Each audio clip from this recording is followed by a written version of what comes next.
పరివార్లో వస్తుంది మనకి. నక్షి విత్ కోరల్లో వస్తుంది. ఒకవేళ కోరల్ వద్దు మాకు అనుకుంటే ఇక్కడ అన్నీ తీసేసి లైక్ డ్రాప్స్ లాగా వస్తుంది అనమాట. ఇప్పుడు గ్రీన్ కావాలి అంటే ఇలా గ్రీన్ వేసాం కదా, సో ఇలా గ్రీన్ వస్తాయి అనమాట కోరల్ ప్లేస్లో. లేదు రెడ్ కావాలంటే రెడ్ చేసేయచ్చు. సో కోరల్స్లో వద్దు మాకు అనుకుంటే అలా తీసుకోండి, చాలా బాగుంటుంది. మేము కస్టమైజ్ చేసేస్తాం కాబట్టి ఇలా అన్నీ తీసేసి రెడ్ ఆర్ గ్రీన్ వేసేస్తాము. చాలా బాగుందండి డిజైన్ వైజ్ కానీ లుక్ వైజ్ కానీ. రామ్ పరివార్ది నక్షి డిజైన్లో వస్తుంది. సో ఇక్కడ అంతా కూడా సీజెడ్ స్టోన్స్ నక్షి డిజైన్, సో అలా ఇచ్చారనమాట. సెట్ వైజ్ లుక్ వైజ్ అయితే బాగుంది. దీనికి ఇయర్ రింగ్స్తో పాటు వస్తుంది.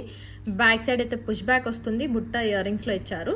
సో దీనికి కూడా మనం చేంజ్ చేయడం జరుగుతుంది. గ్రీన్ కావాలంటే గ్రీన్ పెట్టిస్తాం, రెడ్ కావాలంటే రెడ్ పెట్టిస్తాం. అన్నీ కూడా ఇలా గుత్తులు వచ్చి డౌన్ ఇలా వస్తుంది. ఇక్కడ కూడా అన్నీ కూడా ఇదే డిజైన్ రాదు, గుత్తులు వచ్చి ఇలా వస్తాయి అనమాట డిజైన్ అయితే. బుట్ట ఇయర్ రింగ్స్లో ఈ ప్రైస్ వచ్చేసి రీజనబుల్ ప్రైస్ అండి. బుట్ట ఇయర్ రింగ్స్తో పాటు కూడా మనకి రీజనబుల్ ప్రైస్లోనే వస్తుంది. సెట్ అయితే గ్రాండ్ లుక్ అనేది వస్తుంది. అండ్ ప్రైస్ వచ్చేసి 2200 ఫ్రీ షిప్పింగ్. కలర్స్ అయితే కస్టమైజ్ చేసేస్తాం మేము డౌన్ అనేది. సో రెడ్ కావాలన్నా గ్రీన్ కావాలన్నా చేసేస్తాం. 2200 ఫ్రీ షిప్పింగ్ విత్ బుట్ట ఇయర్ రింగ్స్ అనమాట. హెవీగా ఉన్నాయి ఇయర్ రింగ్స్, మనకి 1400 రేంజ్లో వస్తుంది. బట్ సెట్తో పాటు కూడా మనం 2200కే ప్రొవైడ్ చేస్తున్నాం. కావాలి అనుకున్న వాళ్ళు ఆర్డర్స్ ప్లేస్ చేసుకోవచ్చు.